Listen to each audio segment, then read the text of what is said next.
Hello, my name is Jonathan Humphreys. I am the head of the International Hotel Development, Asset Management and Finance Specializations at the Glion Institute of Higher Education. Welcome to Leading Hospitality Through Turbulent Times. This is the series entitled The World After 2020. This session will be a presentation of about 1 hour with 30 minutes for questions at the end. We're taking questions in writing only, and you can submit these as we go along. And just a reminder that the session will be recorded and be available on the Moodle platform afterwards. Now, I'd like to introduce you to our special guest today, Professor Yves Schemeil, who is the Professor of Global and Comparative Politics at the University of Grenoble, from where he teaches online courses on international relations and diplomacy. He is truly a cosmopolitan and had his career across 6 countries and 4 continents. Without further ado, I'd like to hand over now to Professor Yves Schemeil. Thank you, Jonathan. Hello, everyone. I'm glad to be with you, if I can say with you. It's like, in an Asimov novel, which was published in 1957, The Naked Sun, and I come back to it later, in which people, humans, live on a very remote planet and they don't meet. Instead of meeting, they just have holograms because they are fearing contagion and they have to stay home. So we are nearly in the same position. But I'm glad to teach this course because it's probably time to reconsider quite a number of things that we assume to be true about international relations and global studies.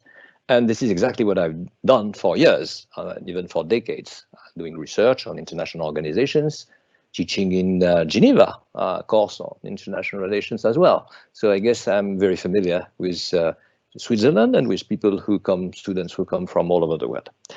I taught in a number of universities as well. And so, although I am French, I'm not feeling so much as a French intellectual. I'm feeling as someone who taught in various countries, including Japan, United States, or Switzerland, and Lebanon as well, or Turkey and Egypt. Okay, now we are going to start this course, and I hope you will enjoy it. If it's a little difficult from time to time, don't panic. Go back to a number of concepts or statements that I make. From time to time I go in depth, and so we have also the chat session to reconsider things that may need clarification. So that's part 1, which is the whole week actually, and part 2 will be next week, etc. And there will be 2 sessions a week, as you know. Prelude to this course, we may ask 3 major questions. If you start discussing with people everywhere, one of the main topics of the conversation is that are people able to change their behavior, or are they sticking to their trends, to the way they behave, the way they think? Is this going to change? Of course, as I will show you in the next session, we cannot make prophecies about what will happen. We just try to elaborate some scenarios and see what is the most likely. But this is a question which will remain unresolved until the end of the course. And possibly we can try to solve that issue in the discussion. Next question, will international organizations replace states as sources of rules? You know what an international organization is. It's an organization which was created by international treaties and signed by a number of states. But there are also non-governmental organizations like Amnesty International, like Oxfam, like Greenpeace, etc., and others which were established by or created by activists, by militants who wanted to advocate a cause. But most of the time when I say the international organization, sometimes IOs, it's just because I focus more on intergovernmental organizations than non-governmental organizations. And sometimes I make the distinction, sometimes I don't, so it might be a little misleading for you, but just focus on the idea that there are international organizations established by states, so they are intergovernmental organizations like the WHO, the World Health Organization, for example. Third question, will generous and altruistic international norms and regulations prevail over selfish national rules or not? The question is that, in theory and in history, by the way, states are supposed to behave according to the national interest and only the national interest. Now, make America great again, America first, etc. And that's taken for granted as an assumption. Then you may have variations according to the context. But the main idea is that from the earliest times to now, once you had states, then the states were selfish. The problem is that quite a number of problems that states are facing are now beyond their control, beyond their borders. You can remember, for example, that when Bill Clinton was on the verge of stepping out of his office, there was a big meeting of the International Monetary Fund in Washington. And so at the time, the head of the IMF was a French economist, and Clinton kindly invited him into his car and proposed to give him a drive towards the place where they met after that. And so the French head of the IMF thought that this was a unique opportunity to ask only one question to President Clinton. He said, "What will you regret when you leave the White House?" And Clinton immediately, without any delay, answered, "The pollution cloud over China." Meaning that this pollution, which was due to the fact that China became the world factory, was not a Chinese issue. It was an issue for the whole world, including those who were living across the Pacific.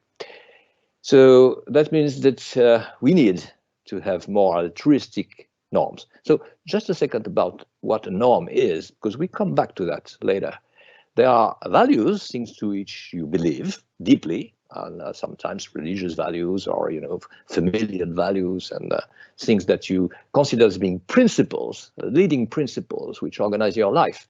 And they also have things that you consider as being unavoidable, like everyone now is against smoking, which was not the case decades ago. So by now, non-smoking is a norm.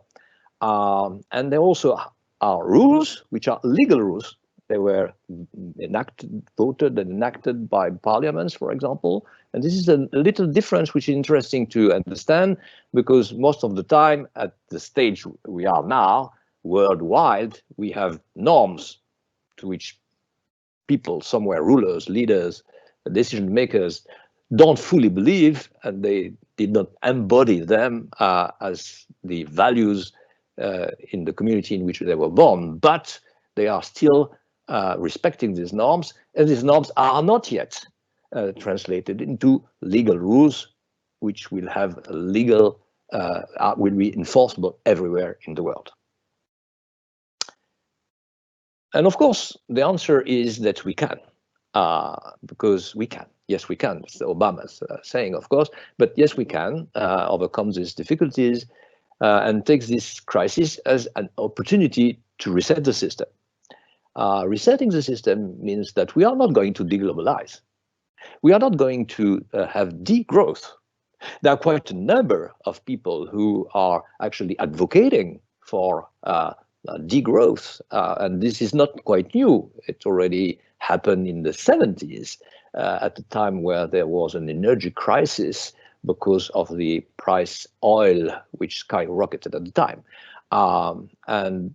So this is not a story.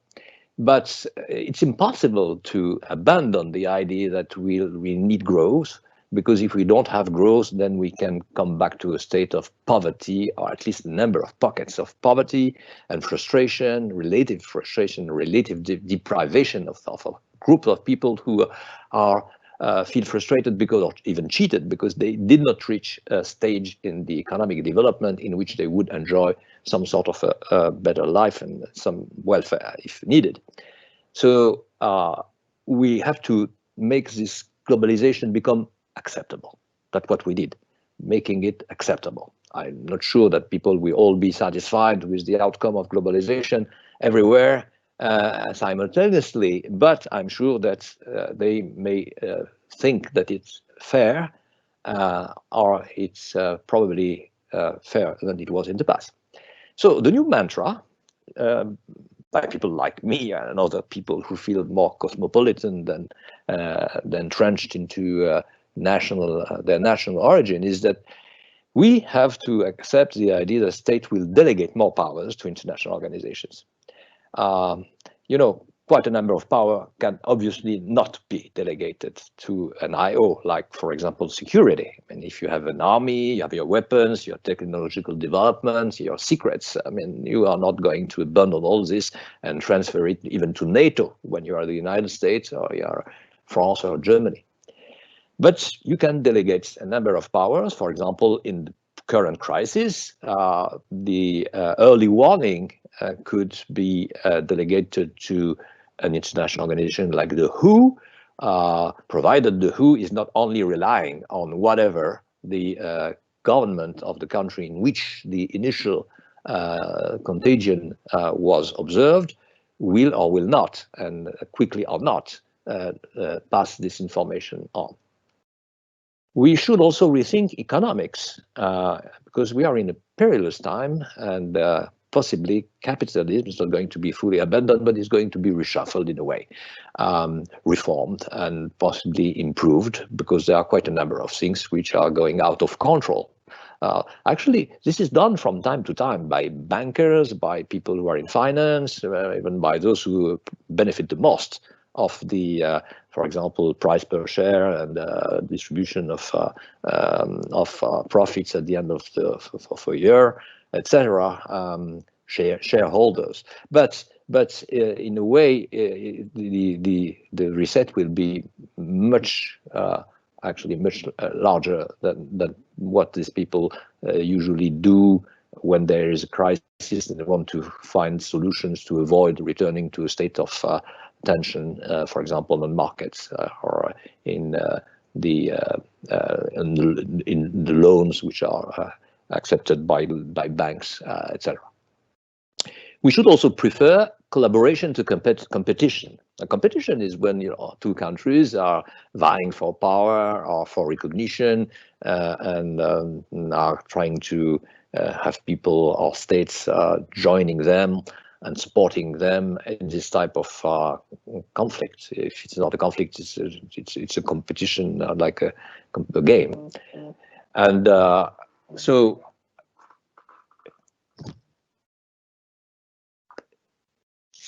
we have to accept the idea that collaboration entails quite a number of sacrifices, because if you collaborate, that means you have to delegate part of your competencies to an international organization, which will, in a way, monitor whatever happens on your territory, which will inspect some of your facilities. And you may note that, for example, if it's a nuclear weapon facilities, then this type of inspection is very invasive, but it can happen because the International Atomic Energy Agency in Vienna usually does that for some countries at the very least. We should also privilege quality to quantity. That means that we have a time where mass consumption was the only target. I mean, you wanted to people, and we as people, we wanted to go to supermarkets and buy things without any restriction, and we would like to have the income which would be necessary to do this. And of course, the combination of the basket of food or whatever that we would like to buy would be increasingly expensive. That's a possibility, but this also has quite a number of side effects, and the side effects are sometimes very harming, like pollution of the environment, say climate change, etc. So what we need to do now is to privilege quality. We understand that there are quite a number of masks, for example, that we can wear during this crisis, which are not at the level of safety that is expected. And so we are looking for quality for practical reasons, and because we want to survive. And we also are looking for safe products. We don't want to eat and drink things which are not edible or not enough good, but not edible. And quantity will probably be less of a target for a while. And some people will switch to the idea that they can buy whatever they want, even something they don't need, to things that are of value. And I remember the first time I went to the United States, I was accommodated by a teacher in the secondary school, and she had a kitchen in which the hardware was dating to the 50s probably, and but it still worked, and it was really built to work for forever probably. Maybe if I returned there by now, I would see the same type of hardware.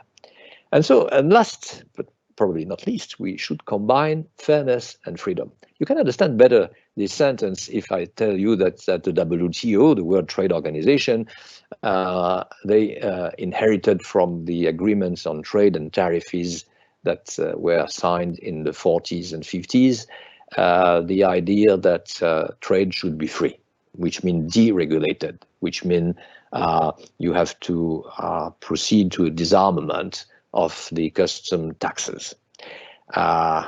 But non-governmental organizations and people who lived in the global south protested against this. They said that what is better is that you have a fair trade, meaning that if someone is actually doing some trade with you, you should pay an equitable price, and they should not be pushed to do things which are harmful for their health, etc. So fairness means fair trade, and freedom means free trade. So now the WTO has this double motto, which is it's about fair and free trade altogether. This said, we can now go to our first point, which is it time for a reset? And the problematic behind this is that globalization may be stopped, but if it is stopped, we are all going to suffer from that. It's not exactly an opportunity to go back to times where people could not travel, where ideas were not mobile, etc. So, in my view, the answer is that we should actually ask ourselves this question.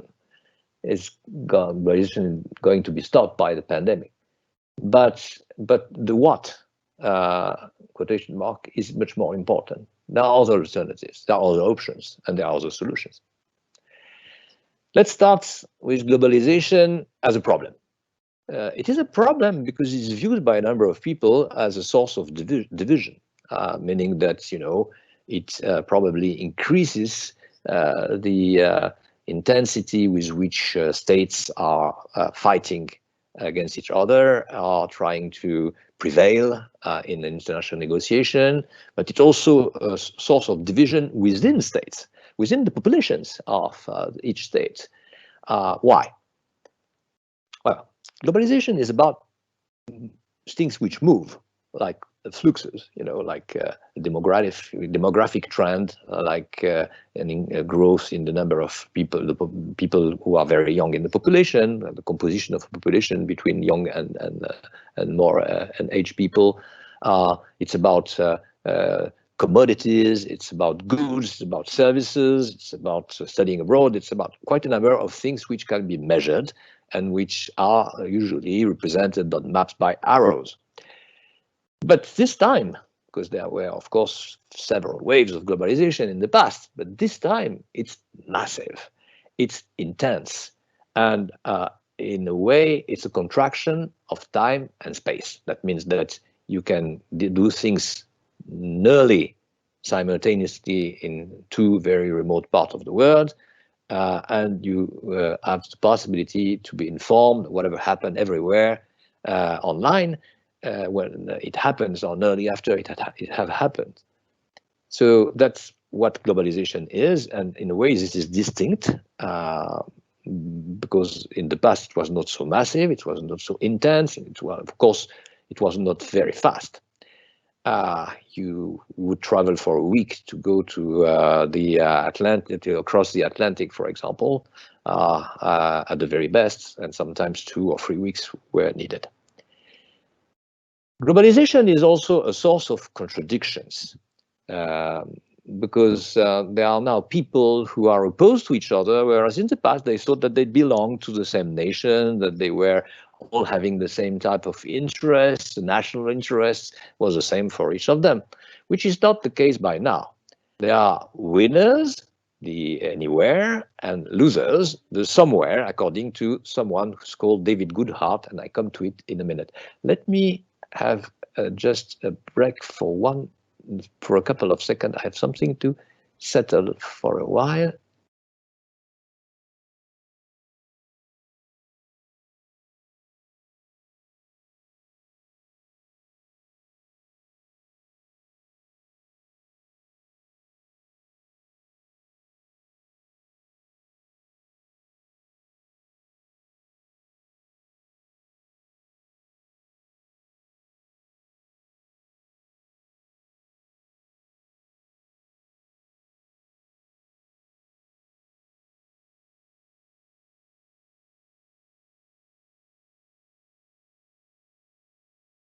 Okay, I'm back.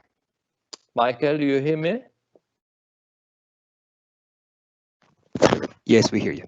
We Okay, don't see you. Thank you.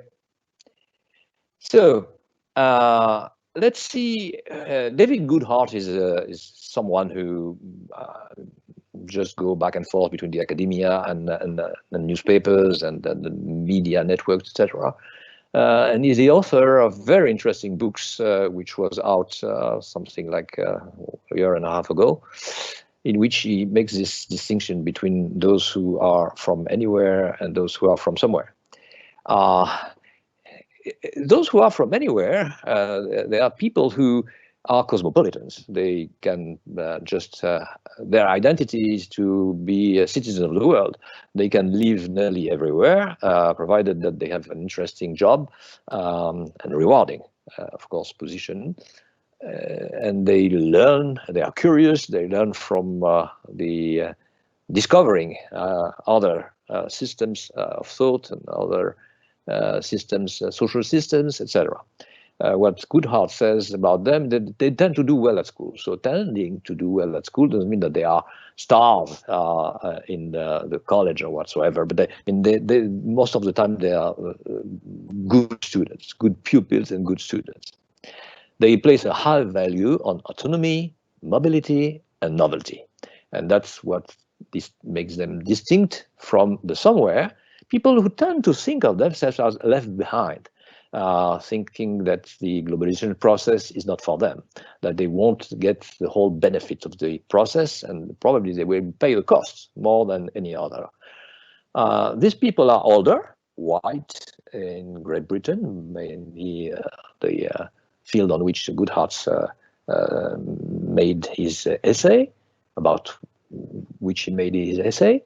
Working class men with little education. So you see, it works for Great Britain when you look at the outcome of the Brexit referendum, but it also work for the United States with Trump electors. People who are victims of some caricature saying that they are the rednecks because of the sun on their neck when they're doing agriculture. They are more socially conservative, meaning they're attached to family, for example, and not very keen at looking at gay marriage or whatsoever. And they are communitarian by instinct. You know, they want to belong to a community, local community, a community of people who are from the same social class or who speak the same language, because there are people who speak Scottish, people who speak English, people who speak Celtic, etc. And of course, in a country like the United States, Spanish and so on. By instinct, meaning that, you know, it comes from the guts. And this is the interesting fact about these people. 60% of British people still live, that's 2017, still live within 20 miles of where they lived when they were 14. That means that even in Great Britain, where the city of London is so much famous worldwide for being open to the whole world, where you see how so many different cuisines represented in restaurants, etc., then quite a number of people are still very much attached to their roots. Cosmopolitanism is, of course, what the Anywhere are trying to support. Actually, they endorse this ideology and they behave accordingly.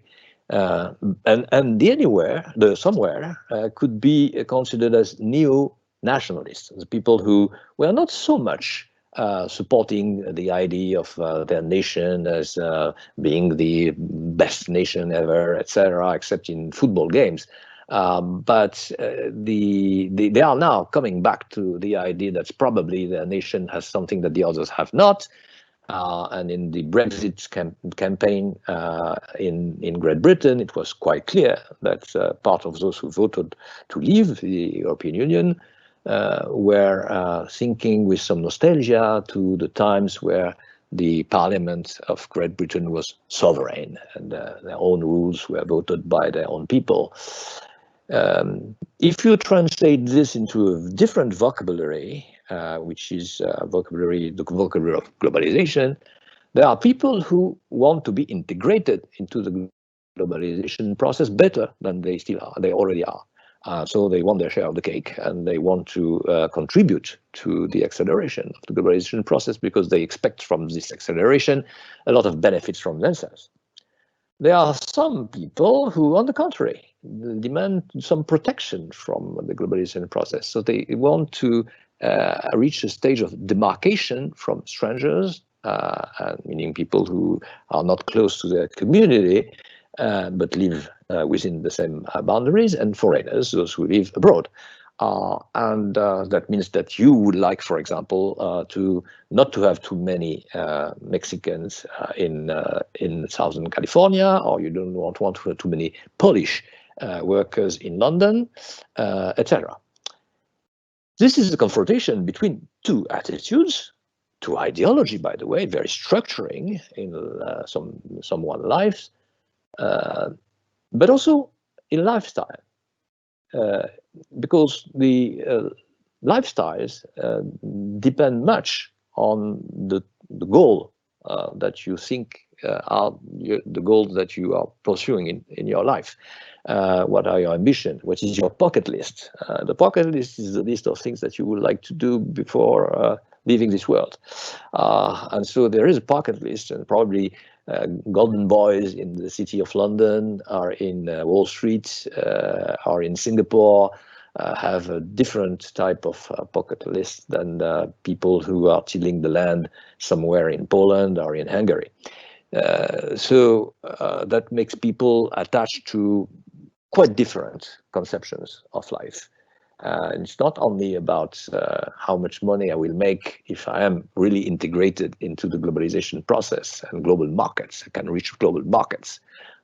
There was an ad which was very funny some time ago in black and white to show how old it can be, with a couple of middle-aged American tourists in Sicily, and they wanted to see if there was some olive oil to be sold in a very small farm remote from the main roads. They have found out probably driving on a narrow road in Sicily. And so there is a woman in black, a very aged woman in black, who just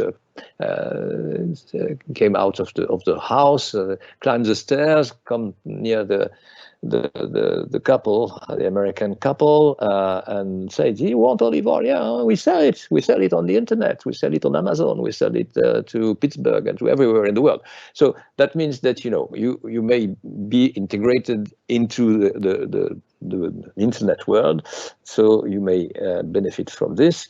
But there are people who really don't want to accept this, and there are people who manage to keep their lifestyle as it was, like this Sicilian woman, for example, and their commerce more cosmopolitan. So we have different types of nuance. It's a nuanced list of possible attitudes and lifestyle, but it structures the whole life of the people. So we can ask ourselves, with future globalization, bring more interdependence between peoples or more solidarity within one people or across borders? So that means that we should ask questions like, will winners of globalization process accept to share with losers, or those who think they are losers, by the way, because they may be not, but they think they are losers. The feeling is important here.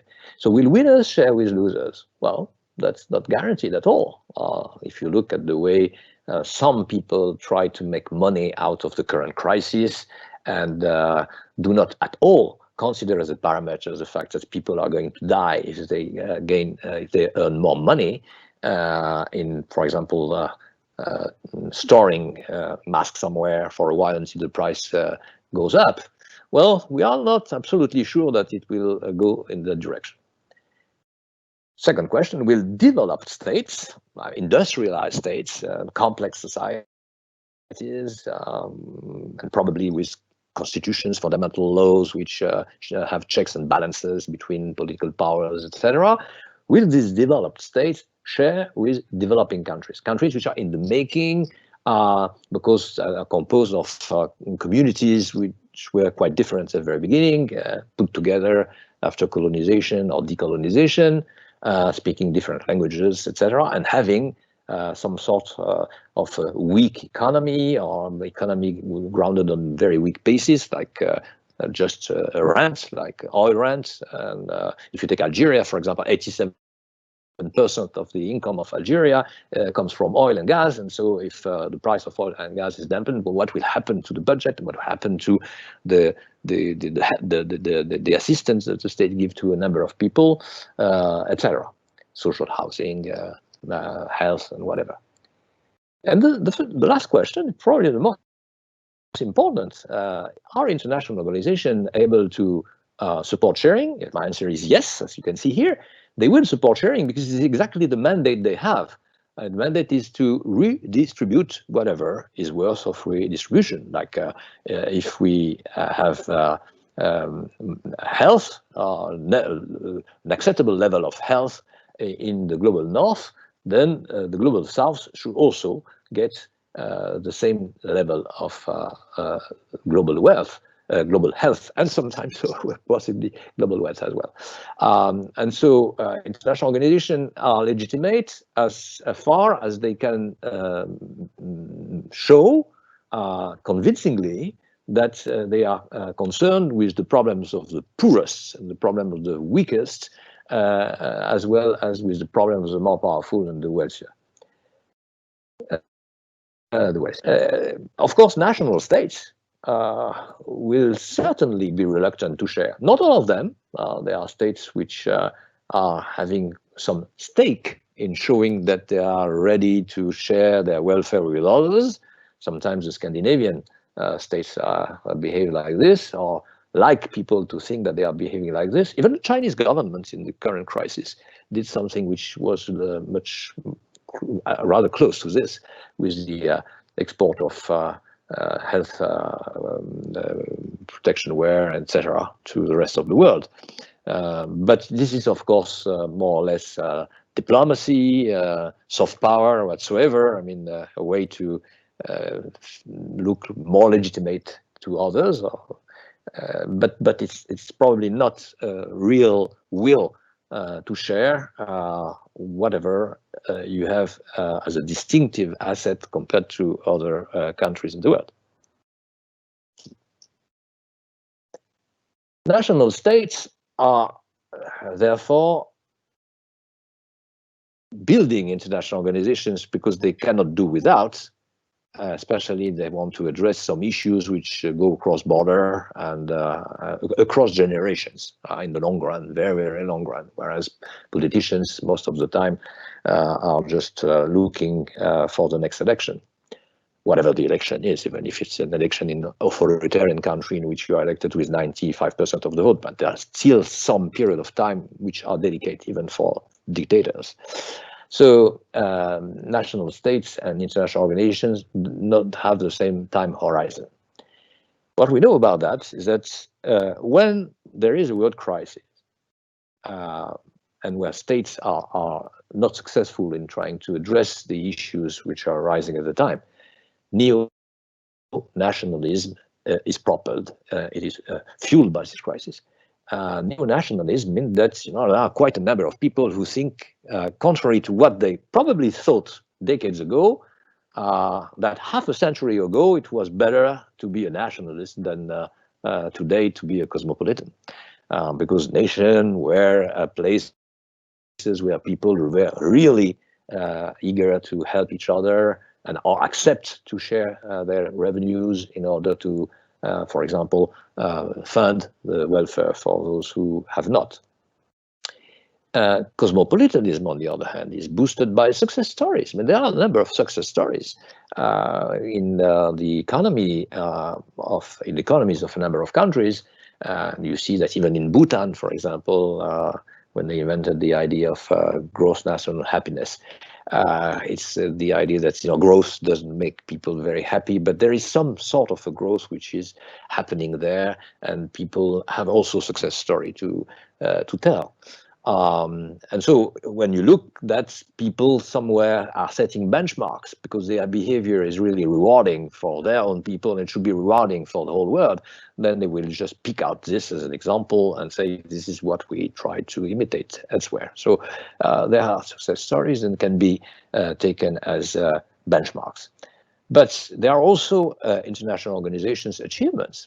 We should not forget that even in the current crisis where the World Health Organization is so much criticized, and it had been criticized in the past on various grounds in other pandemic, the very idea behind this is that in a way they succeeded in having some early warning system, to have a list, as we will see in the next session, of things to do, the protocol, and all this did not exist 15 years ago. So it's something very recent, which shows that they, in a way, improved their own status in the monitoring of a health crisis.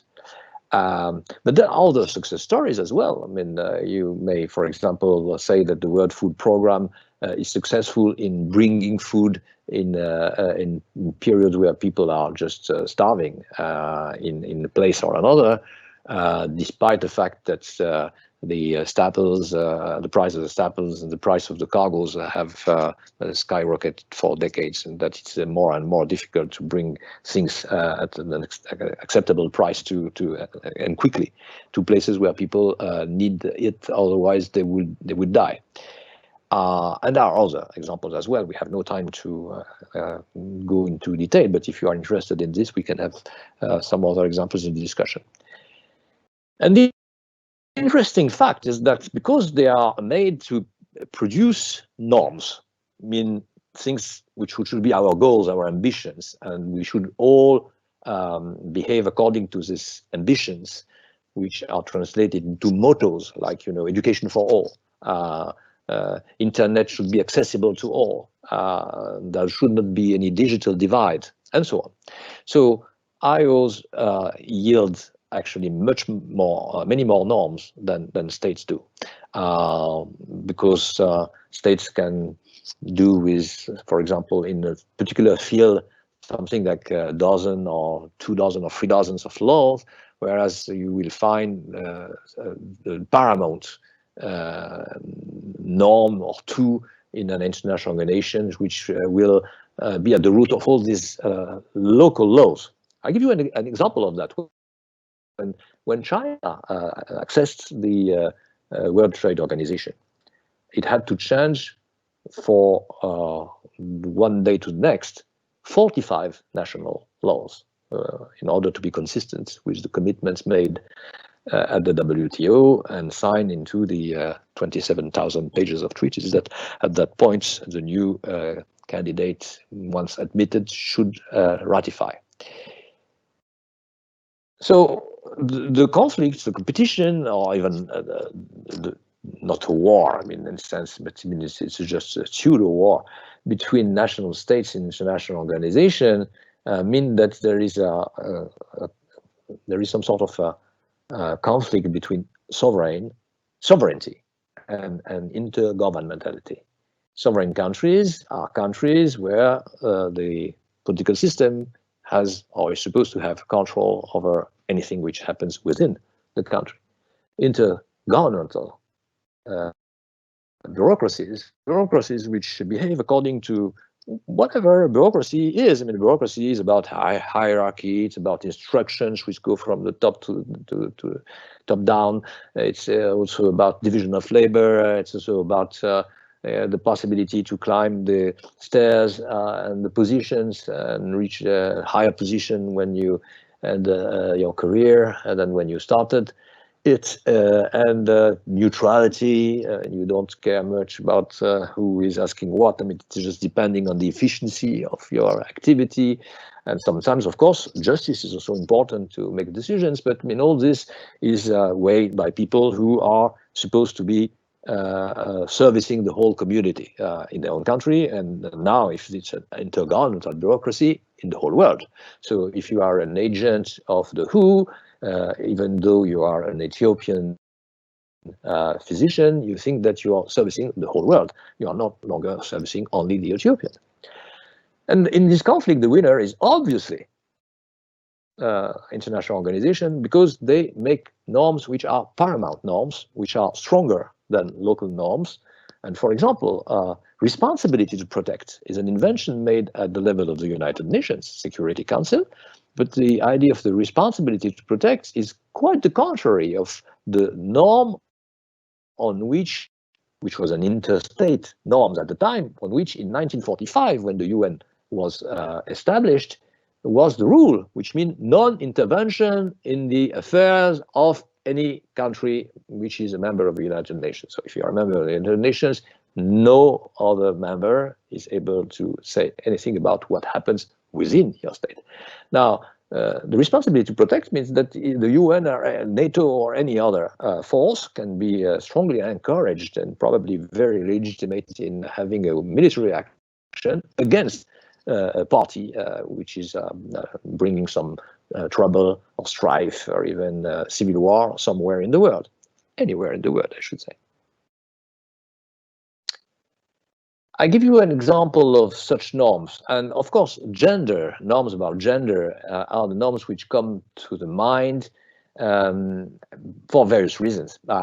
You know, basically, there is a UN idiom which is not very easy to understand, and people just repeat it without completely knowing what it means, which is called gender mainstreaming. Which means actually that whatever you do, whatever the decisions you make, you have to take into consideration the fact that it has an impact on the balance of power between genders, or it has an impact on the way gender issues are conceived. So you should, in any decision you make, public decision, policy measures, you should just figure out what will be the impact of that decision on the relationship between men and women, between heterosexuals and others, and so on and so forth. And so you have two types of extreme norms which are represented here. On the left, you have the design in which the gender equality is the goal, full gender equality. And then you have a number of fields or realms in which this gender equality should be pursued. It should be an objective, and probably there are priorities. For example, if you are in the business sector, women and men should be paid exactly the same if they have the same position within the firm. In power, there is a parliament, 50% of the elected people in the parliament should be women, etc.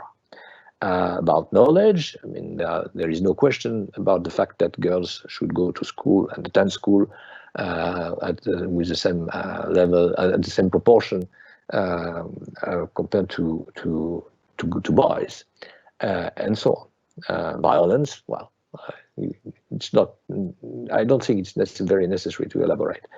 But that means that it has been detailed, and for each of these circles and color, you have a number of other issues that are listed somewhere. And if you are interested in this, if you are, for example, a minister of tourism somewhere in the country of the global south, relying very much on people who come for summer resort every year, then you should find out, if you take a measure, what kind of impact it will have on the gender balance. Now, on the right, you have something which is a capture of a post in a public lavatory somewhere in the United States. And you know that a number of states in the United States finally prohibited the distinction between men and women in the restrooms, because that means that you believe in the distinction, which is natural. And so people don't want to accept this, they want to be neutral. And that the problem is that now there are quite a number of people who should share the same restrooms, which might be an issue for women compared to men, for example, but not only. So that's my introduction. At that point, I'm not sure, Michael, or Jonathan, that you've seen a number of comments or discussion made on the chat session, but if there are, I'm ready to react.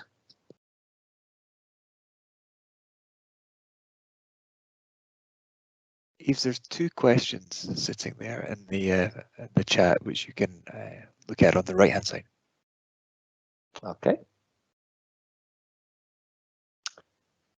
So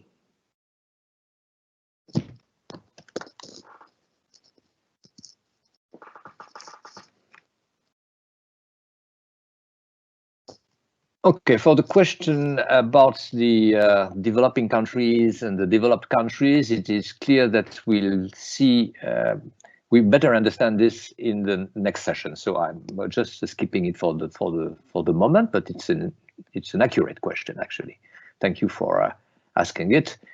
And the East-West position between the East and the West, which disappeared or was assumed to have disappeared after 89 and 91. It's not going to be translated into a US-China opposition. Of course, it would be very long to develop this, but you know, actually, the Cold War is over as such. So you may try to assimilate what's happening between the rivalry between China and the United States by now to what happened in the Cold War between the United States and the USSR, but it won't be true, because it won't be correct, because there was a real balance of power between the two. The mutual deterrence system, for example, helped them to have a rather stable balance between their military powers and we escape the gloomy perspective of having a nuclear war.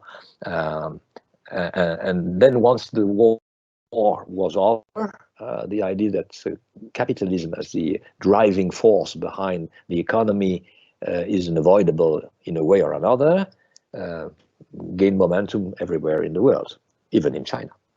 Now, the Chinese, many times in history, and even during Deng Xiaoping times, they said that they were not the candidates to being the most prominent country in the world. I mean, they were not. They didn't feel responsible for whatever happened somewhere in the world, only what had an impact on their own development and interest. And so that meant that probably the United States, if they wish to do this, and they had the capabilities to do it, would continue to try to police the world if there were troubles somewhere, like in Palestine, like in the Indian subcontinent or elsewhere, and in Central Africa. But the Chinese wouldn't be in. They wouldn't be counted in as belonging to the countries which have a particular responsibility, collective responsibility. So, of course, that means that it's enough for most rulers in China to focus on the idea that they should be prominent in their region, which is Asia. So there they are very eager not to be in conflict, in a position of deficit of power with any of the existing power or the powers which are emerging power in the area. And so it's a different type of competition. The competition between China and Russia was balanced and dangerous. The competition between the United States and China, so far, is a competition in which there is some sort of a division of labor between the two, and the Americans, for the moment, probably until Trump, and we don't know what will come out of the next election and what will follow. But probably until Trump, they accept the idea of some sort of a double bind. One, they have to accept that they are the leader of the whole world and they have things to do in order to behave accordingly. But they also are Americans and who think that their nation is the best nation of the world. And so, between quotation mark, and so it's the elected people in the most acceptable political system, etc. So if you really want to be better off, just go there and migrate and become American. So that's a double bind, because Trump obviously shows that it's very difficult to handle all this simultaneously. Either you send troops to Afghanistan, or you focus on the welfare of people who live in a disaffected industrial area of the United States. I'm not sure I have answered the whole question, but I'm sure that in the future, you'll get your answer. You get the full answer. All right. Just one thing, Yves. Can you turn on your camera? I don't know if you're having challenges with the camera. Oh, sorry. I forgot about the camera. I'm sorry. Yeah.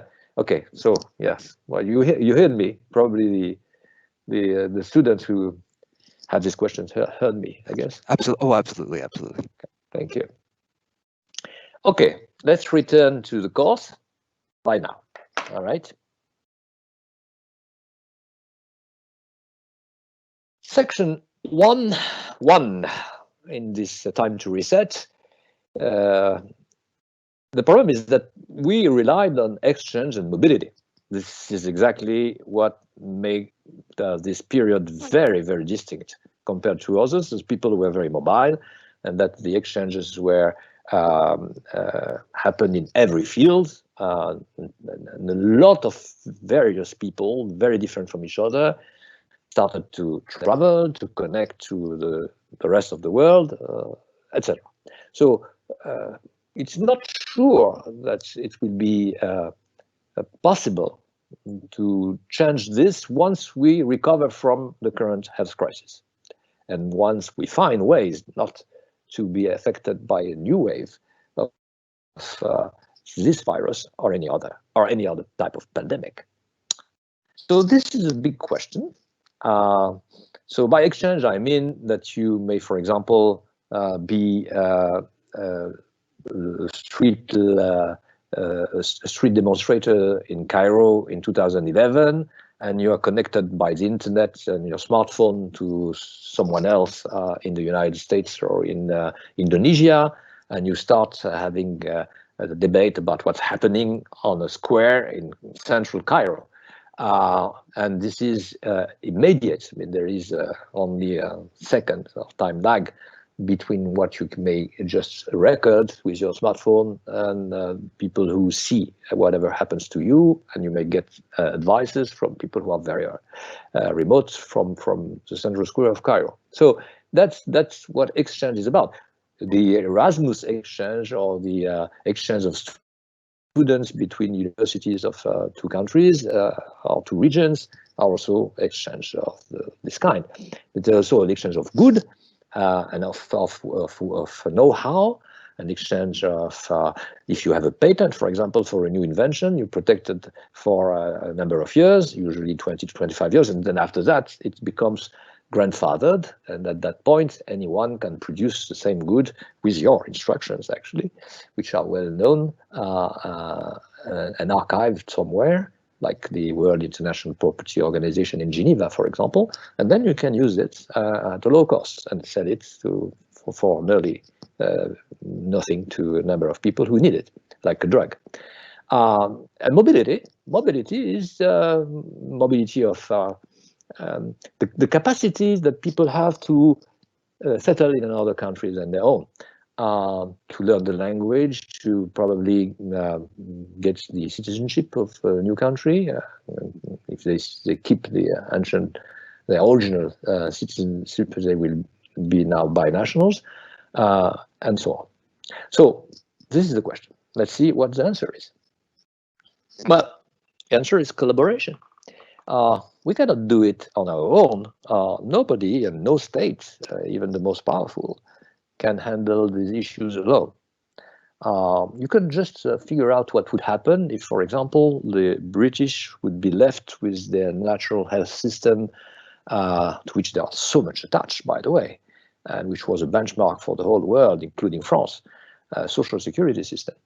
If Brexit, when Brexit is really actual, because by now, as you know, they are discussing what will happen with Brexit, exactly what would be the impact of Brexit on a number of commitments, mutual commitments of the European Union and the United Kingdom. So far we are in some sort of, it's not a no man's land, but it's a non very much ruled zone, and also it's very recent, so we don't see exactly the impact of this leaving the European Union on the national health system of Great Britain. But it's possible that belonging to the European Union means that, for example, at least as far as the economy is concerned, a number of grants, loans, a number of funds which would accrue to firms in difficult times, etc., will be, of course, on a higher scale at the level of the European Union compared to the level of the United Kingdom. And so the NHS is probably not able to catch up with the pace of change and improvement in the whole European Union.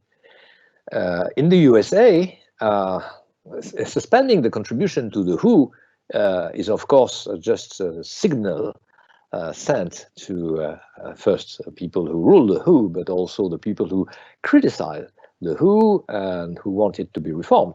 And the Americans by now are trying to reform each organization one by one, like the WTO and the UN and others. So if they just stop funding the WHO, it's a matter of $500 million, so it's not that much for the moment, if it won't last for long. But if they stop contributing to the WHO, there can be something which backfires, and in the end, decade possibly, when historians are starting to make some sort of an assessment of what really happened at the of crisis, then it may appear that there were many more people who died because of that than if the USA had been much more cooperative than they are by now. But if you look at the Italians, who were so much plagued by the pandemic, and among the first to suffer from this, there are a number of people who were very much committed to Europe. They were very supportive of Europe. Don't forget that Italy, with Germany and France, they were the three countries which are the root of the European Union, as we know it by now. But I mean, they were the engines of the European Union. So that the Italians think that they are sidelined. Probably there is some despise or mistrust whatsoever at the level of at least the Germans and people of Central Europe, etc. And so they are very much frustrated about the lack of assistance from the European Union, or the time lag taken to decide on which kind of assistance they could benefit. And so there are quite a number of Italians, according to the polls, who are now prepared to leave the Eurozone, to come back to the lira, or even to leave the European Union. And that's probably because collaboration has been lacking at the most needed time, where it should have occurred as some sort of a common good of the European Union. Why? We need collaboration. We need collaboration to, now please, I know you may be a little tired after this long introduction, and we are beginning now to enter into actually the deepest content of this first part. So I want you to focus as much as you can, please. I try to be very explicit, but you know, it's not easy to be clear with such very ambitious concepts, because at the level of the world, what is produced, like peace or health, is a global public good. It's a good which is not private, which has no market value, and which has to be produced for everyone in the world simultaneously. So who can do that? I mean, certainly not the state, and certainly not the weakest states that exist on this planet. So someone should produce this good, and so far there is no alternative but to delegate this capacity to international organization. Like, for example, if you want to look to fight against starvation, you need a program of the United States, the World Food Program, to do that. If you want to provide food and goods to everyone in the world, help them to till the land the most efficiently they can, so you need to have a global public good. So here is a definition of a public good. It's not the public harm. A public harm is the pollution over China, which slightly went over Japan, Vietnam, and other countries in the world, and the United States as well, as I mentioned previously.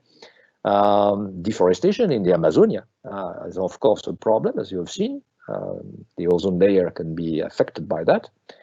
And the basics about the global public good is that you can use it, consume it, and nobody is going to be deprived of this possibility to have this good too. So it's not a cake that you are going to share with the largest and tiniest shares of the cake. It's a cake that is always re-provisioned, and so it's a miracle in a way. The road, for example, can be used by someone who drives on the road, and by many others who will drive on the road, and those who don't drive might at some point like to drive on the same road. So that's exactly what the global public good is. It's a complex notion, so I'm going to skip this, but I want you to read it carefully, because economists have some basic criteria to distinguish a global public good from any other. And so if you have questions about that, we can come back to it, but I skip this slide. And I come to another criteria, which is that it's transnational good, because it's global. It's global because it's transnational, it's cross-border. Delivered by a global institution, because it's across border. And for example, the possibility to communicate as we is a global public good. Because wherever you can see me, you can hear me, I cannot see you, and I can hear you. But I mean, we are connected. And this is because the International Telecommunication Union, whose headquarters are in Geneva, is able to make this communication possible with a technical standard and with any other conditions that should be met before we can connect. And so that's a global institution. You can imagine that states cannot each on its own, at its own hand, decide separately to elaborate standards, and it would work. If you look at the electricity hardware and plugs, for example, which vary from the state to Japan to Europe, etc., and you see what would be the problem. So intergovernmental organizations only can provision such goods, and there is no alternative. And if you look at NGOs like Greenpeace, for example, for the environment or climate change, well, the only thing they can do is to help, but they cannot do this themselves. They can trigger a discussion, a public debate about a global public good which is needed and not provided in enough quantity or with enough quality. But in the long run, the intergovernmental organizations prevail. There are two different types of global public goods, primary and secondary. A primary global public good is a good without which the other good cannot be provided. Health is obviously of the kind, because if you are not healthy, if your condition is bad, and if you are suffering from any type of disease, if you are sick, then there will be a number of things that you won't be able to do, like exporting or importing, like inventing, like having a new patent on technological innovation, like living in peace. Well, living in peace, if you die from the pandemic, I mean, doesn't mean much. So, you know, this is the condition which is the primary condition. Without health, you won't go further. And health can be just, in a way, dispatched between things that you need to be in a good condition and people who can help, and structures that will be very helpful in order to make you live as healthy as possible. Now, a secondary global public good unfolds from this, the availability of primary goods. People are in good health. Most of them are in good health in the population. Then this population is better equipped to catch up with progress, whatever the progress is, economic progress mainly. And mobility depends heavily on the capacity to first elaborate laws which make people able to be mobile and move from one place to the other, because without this, without agreement on visas, for example, and how people are addressed, they travel from one country to the next and then re-travel to the third one, etc. Without that, there is no mobility. And so either domestic mobility from one place to another or cross-border mobility depends on the fact that there are quite a number of rules, and also that people are have no feud about what being healthy means. Because if you just take off in Zurich and you just land in Pittsburgh and someone tells you that you are not able to be accepted within the United States, you have to go back, this is a problem. Health conditions mobility and also conditions leisure. Of course, people who are having fun anywhere in any type of activity should be in good health. Otherwise, it should be banned from casinos, from spas, from swimming pools, from beaches, from ski resorts, or wherever. But also, they won't be able to go to watch movies or go to a theater, etc. So health is considered as being a common good, or a commons, to speak the British vocabulary of the economists of the 18th, 19th century, like Adam Smith and others, Stuart Mill. It's a commons. It belongs to anyone. It's the place that you cannot own yourself, and you cannot, certainly not, enclose this place and say it's mine, and you have no access except if you pay, for example, to accede to a common pool, a place where cattle can graze. This was the case historically in England. It's accessible to all. internet is accessible to all. But there are quite a number of conditions that you have to meet before you are able to access to anything and to anyone. But in principle, it's accessible to all. And it's also a right. It's a right because you have a right to health. You have a right to be in good condition without being infected by a traveler, without being infected by someone who does not respect the rules of hygiene, who is not committing and not actually implementing the rules that are settled, that are set by international organizations about the quality of food and the safety, food safety. So it's a really basic right.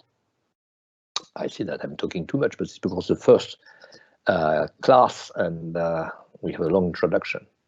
So I'm going to get through and we make a break for discussion. Health is not only health as such, it's also mental health, for example. If people are suffering from a number of psychological disease, of course, they are not good economic agent. They are not good spectator and consumers of culture, and they are not good learners. And probably, if some of you are not in good condition today, it's probably more difficult for those who feel well to follow my class until the end and being as focused as the others. So the global public good is promoting a healthy physical and mental condition. So what kind of institutions can do that? Well, the WHO can reach such a condition, the Food and Agriculture Organization, and many others, and we will see this in the next session. So you cannot be completely happy and healthy if others are not. That's something obvious, trivial. I shouldn't be compelled to repeat this, but we have to repeat it in our mind, otherwise we shall forget and probably we skip it, whereas it's very important. So how to combine health and mobility, health as a primary global public good and mobility as a secondary global public good, successfully? Well, we have to understand that we are living in critical conditions by now. And it's not that we are all in critical physical condition or mental condition as a body or as a mind ourselves going to hospitals to be treated and cured, but it's because the context is perilous. Transportation is a problem. I mean, myself I've been confined for nearly 50 days, and I'm worrying about how I'm going to use public transportation, for example, when needed, to go to Paris and have meetings there, and then go from one place to the next in Paris, for example, whereas here I can drive my car. And then if we want to adapt to critical conditions, instead of complaining that we are living in a world which is for the moment, for the time being, so critical that we cannot consider anything else but living in our home until it ends and it's over, well, no, it's going to be probably critical in a way or another, at some level or another, for a long period of time. And there are other sorts of critical conditions than health. So we have to forecast the future as we can, and this is exactly what we shall do in the next session when in the next class. So I'll make a break by now again, and if you have questions, questions can be recorded in the meantime, and all is yours.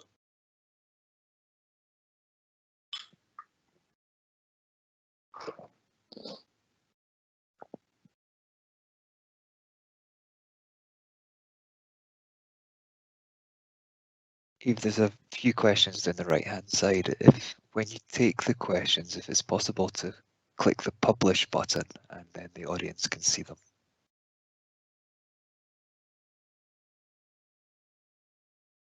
Okay.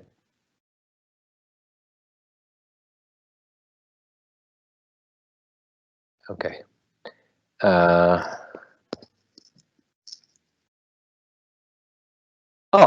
Areas where it will, that's for one of the next sessions, where it will be safe to invest. The new venues, new places, risk assessment. That's for the next session. Keynesian theories. Okay, yeah. I'm not sure everyone is fully aware of who John Maynard Keynes was, a British economist who became famous because he criticized the way classical economy in England and Scotland after the end of World War I were addressing the issue of post-war economy and recovery. And so he said that the idea that you just let the market work and you will return to a situation where everyone will be well was completely it was not a correct assumption. So he said that you have to invest a lot of liquidity into the markets in order to make people able to recover, and that's why he criticized the post-war commitments that the German had made to the victors of World War I, and that they would give them a lot of money as a compensation for the losses that they were at the roots of which they were because they started the First World War themselves. And so he said, if we do this, the Germans are going to be ruined. And the only thing which will happen is a contraction of the markets everywhere, and everyone is going to lose. So he said we have to invest a lot of money. Now, the problem is that he even said that you have probably heard of the helicopter money, the money that you distribute from the air by banknotes that you just redistribute to people who just pass by and try to catch notes of, and appropriate these banknotes if they are lucky enough.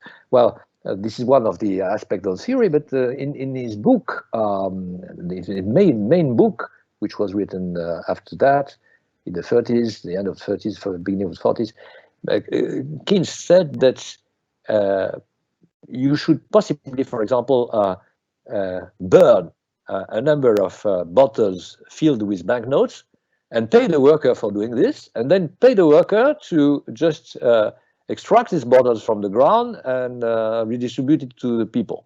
So the idea is that you should pay people for doing things which are not on demand on the market. It's exactly what is needed by now. Now, the problem is that after a while, people fully understood that Keynesianism is an appropriate economic policy within the national state boundaries. I mean, if you do that, for example, in Switzerland, all people who live in Swiss will benefit from this. Now, if you do this and competitors in, for example, Ethiopia, still continue to be paid to get a very low salary and very poor security, social security systems, etc. So in the end, there is some sort of a social dumping or a currency dumping or whatever, and so the Swiss are going to lose, all of them.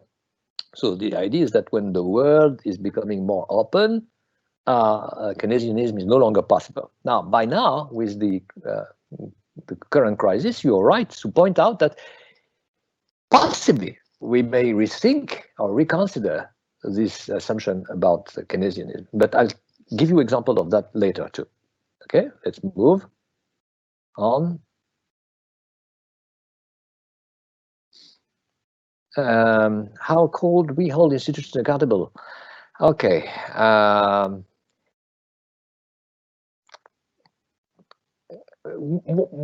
That's also a big issue, of course. Thank you for raising such challenging questions. It's fun for me, actually. It's very pleasant.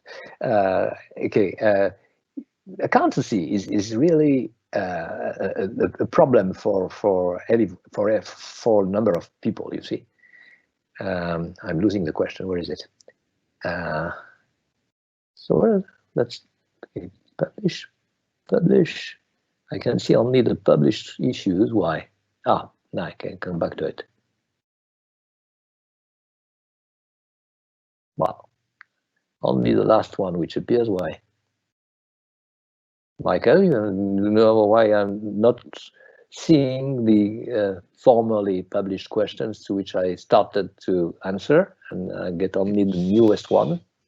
There's a tab right at the top next to new. They should be published. So you can click on that. Yes, here it is. Yes. No, I clicked on it, but it didn't work so far because I didn't click at the right place exactly. Okay, so accountability. Accountability is, of course, a concept which entails an economic aspect, like accountancy and the accounts, correct accounts, honesty and sincerity, etc. And there are also a political responsibility input, which is we promise things, did we deliver, etc. And so it's, of course, very much promoted by Western democratic countries as such. But it becomes fashionable everywhere because, you know, you might not like to be accountable home because you live in a very authoritarian system and you are a very authoritarian ruler, but you would like the United States to be accountable for things they do or don't do, which have an impact on you. So at the level of an international organization, you will ask for accountability. So accountability is not an issue. The only problem is the implementation of accountability beyond just the economic accounts. And political accountability is, of course, the issue, and it's becoming more and more actually addressed correctly within the international organization. I know, by the way, I didn't have an opportunity to say, but I know something like, I've been working on something like dozens of such organizations, probably 80. So a pretty idea of how it works in various contexts. Now, delegating more powers to them, yes, it affects developing countries because the main motivation of bureaucrats within this organization is to make sure that people who come from the global south feel well treated and not cheated by the system. So since the system was conceived by the global north and for a long period of time worked to accommodate people from the east and people from the west, and now this divide has disappeared, but what has not disappeared is just the division between north and south, globally speaking, because Australia is global north within the south, but north and south, to speak like this, and this big divide has to be erased by whom? By bureaucrats who work within international organizations. So this is their main concern all the time. I can assure you, every time you go there, visit them, interview them, they say that a good policy is a policy which will be endorsed by people from the south.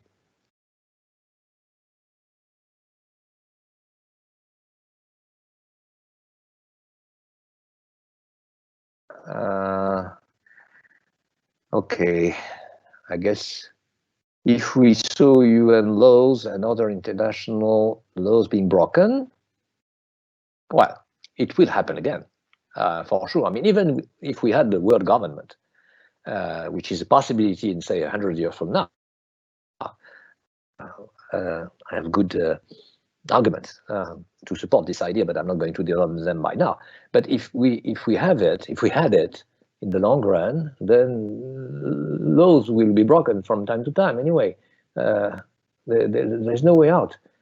But what you need is to have a capacity to make this law enforced most of the time.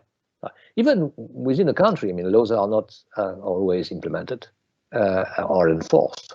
When there are quite a number of laws which are laws on paper, but people don't behave according to them. Until, for example, the government start discussing the possibility to make them enforced better than they were. What tools does an IO have to impose it to big players? Well, big players, I mean, the big players have a stake in having these international organizations maintained and being able to deliver whatever they expect from them. So they have to accommodate, get along together, make compromises, and also for that they need support from allies and sometimes from tiny countries, which most of the time do not matter much in the negotiation process. But on a specific issue like producing cotton production, or on the problem of a patent, a particular patent in medicine or whatsoever, are very important countries for the success of the negotiation. So that's part of the answer. Now, there are, of course, organizations which have such tools, like WTO, which has a dispute settlement mechanism with an appellate body, and in the end, countries are condemned to suffer from retaliation in higher taxes on products and services which were not taxed so far. And even in the internet, for example, in the internet, if you try to cheat and use my name to have an email address and develop your own business of online courses, for example, what will happen is that at the level of the World Intellectual Property Organization, there is an arbitration center, and in this arbitration center, someone will try to make a judgment between you and me, and in the end, I guess I will win over you, because you would be, in that particular case, only trying to use my name to do things which have nothing to do with my own activity. And so this happened, by the way, the most famous case is the Julia Roberts case, because Julia Roberts has, of course, an email address, and she also has lawyers, and good lawyers. And so at some point, they found out that someone in Mexico used a Julia Roberts address for his own business. So there was a prosecution in Geneva online. And in the end, despite his protest, he said, my name is Julia Roberts. So I'm sorry, but this is my family name. So I use Julia Roberts in Spanish. It's not Julia Roberts, the actress. And of course, he lost his case. So he lost his internet address. He's lost his internet connection, it's IP, so he lost his possibility to connect to the World Web. So there are tools. NATO has weapons, and we bombed Libya, and with the support of NATO a number of years ago, in 2013, if I remember well. So you see, there are a number of tools, and there are tools that you don't know. For example, the inspections by a number of these international organizations are very, very frequent. And also, one big tool that most people ignore, actually, is that even when there is no way to enforce a regulation at the international level, you still have to report on how you envisage or you plan to enforce or better enforce such or such rule. And for example, I can tell you that the Chinese are very much frustrated, because every year they have to report on the way their economy and their commerce is adapting to the commitments they made when they entered within the WTO years ago, a decade ago by now, and they are still under review every year, whereas the Swedish, for example, are reviewed every 5 years, which is the normal procedure of the WTO. So even the Chinese has to compel with very harsh rule, and they complain because they think that these rules are harsher for them than for all of us. All right. And I'm not sure I answered all the questions. We still have 2 minutes. Let me find out. If there is something I didn't develop enough. Brexit.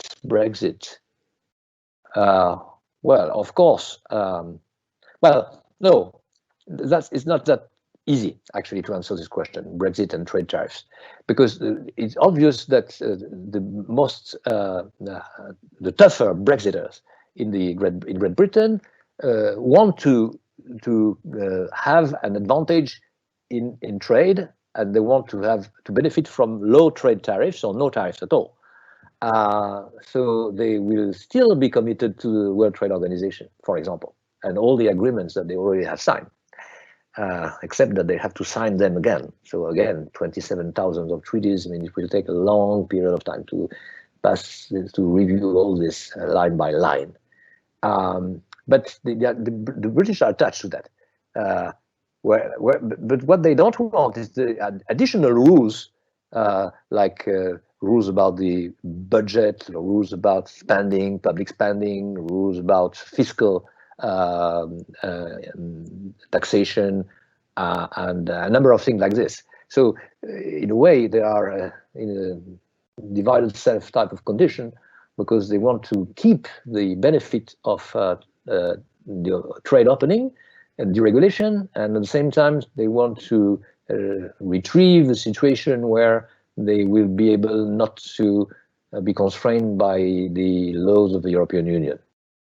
So we don't know what will come out. It depends on the final agreement that is still in the offing. Gender balance, and well, that would take longer than it's probably time is up, I guess. What do you do? What should we do, Michael? Feel free to take one or two questions, or one question to finish things up. We should be thinking about finishing up the webinar, but there's no hard stop on our side. Okay, so I finished with this gender issue, which for me probably is one of the most important, actually. So there is a direct impact of the gender balance on business. The direct impact is that you cannot do quite a number of things that were absolutely undebatable in restaurants, for example, or in hotels. Meaning that women would have less prominent roles. They would not rule. They not belong to the top management. They would wear the clothes that show that they are second-rate employees and so on. And they will receive orders and instructions, and there would be less women in the top management circle than at the bottom, like in kitchens, etc. That's an anecdote, but some years ago, I had a MOOC, which is unfortunately no longer online, on a British platform called Future Learn, and this MOOC was about the politics and diplomacy of cooking and hospitality. And so there were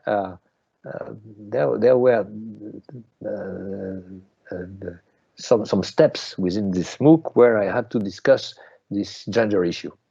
And I can assure you that the number of comments I received was huge compared to other issues, because the number of women complained about the fact that, for example, if I said cook or chef, this was probably the sign that there was some sort of an imbalance, a gender imbalance within my own mind, or possibly because I was inheriting this or unconsciously inheriting this type of distinction and the natural character of distinction between men and women in cooking. Chefs are those who are 3-star chef, Michelin chef, etc. And cooks are those who are in the family kitchen cooking for their husband and for their sons, daughters.